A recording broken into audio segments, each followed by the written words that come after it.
Et on s'intéresse aux matières premières agricoles sous l'angle des marchés financiers avec notre senior analyste chez Day by Day, Mathieu Driol. Bonjour Mathieu.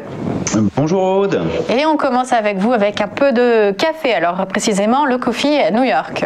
Oui, je vous ai mis cette semaine des graphiques hebdomadaires en fait afin de pouvoir juger en fait de la qualité du signal donné cette semaine et la semaine dernière. En fait, on constate donc sur un horizon de temps un peu long, puisque ce graphique commence grosso modo en juillet 2016. Alors j'aurais pu remonter bien avant, mais on voit ici donc la mise en place de cette, on va dire, de 2 ans et demi, 3 ans de baisse progressive jusqu'à trouver un point bas en janvier 2019. Et puis depuis ce point bas de janvier 2019, les cours du café essayent de se retourner à la hausse. Alors cette formation, elle est assez longue puisque on la considère en analyse technique comme étant un rounding bottom.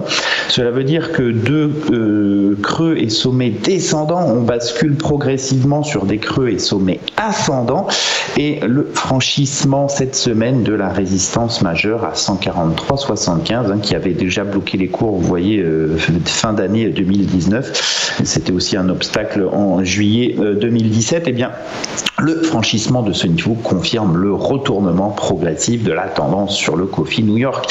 La cible de ce retournement, c'est tout simplement les sommets, les points de départ, donc aux alentours des 180.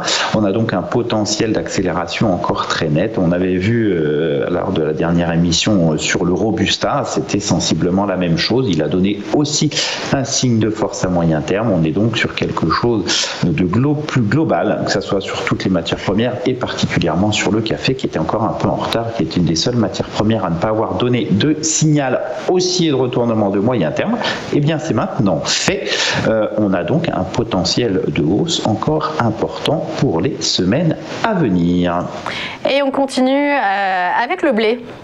Oui, le blé qui est par exemple aussi une autre configuration, là aussi en formation arrondie. On voit donc la dynamique baissière entamée donc en janvier 2013 et puis cette longue phase de baisse jusqu'en janvier, on va dire, jusqu'à l'été 2016. Et là aussi, un premier rounding bottom avait été validé lorsqu'on avait franchi 593,25. Vous voyez la résistance de juillet 2018 et puis de janvier 2020, belle accélération haussière, on revient chercher ce niveau, on fait une polarité, on génère donc une succession de creux et de sommets ascendants et on voit ici la moyenne mobile à 200 périodes qui elle aussi se retourne à la hausse. C'est un mouvement haussier donc en pleine accélération, on vient de franchir un sommet à 744 avec depuis 3 semaines une succession d'accélérations haussières très très nettes.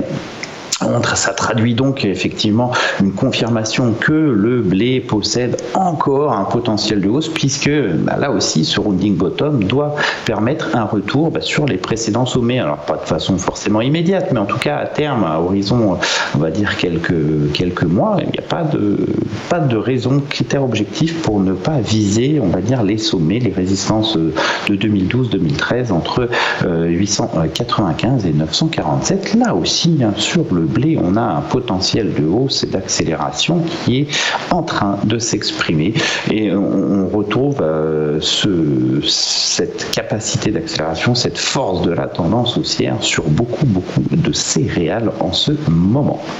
Oui, une hausse des prix, c'est vrai, assez généralisée. Merci beaucoup Mathieu Driol d'avoir été avec nous. C'est aussi la fin de ce MAG de l'acheteur. Rendez-vous dans 2 semaines pour un prochain numéro. En attendant, tout de suite, le JT de Vue d'ailleurs.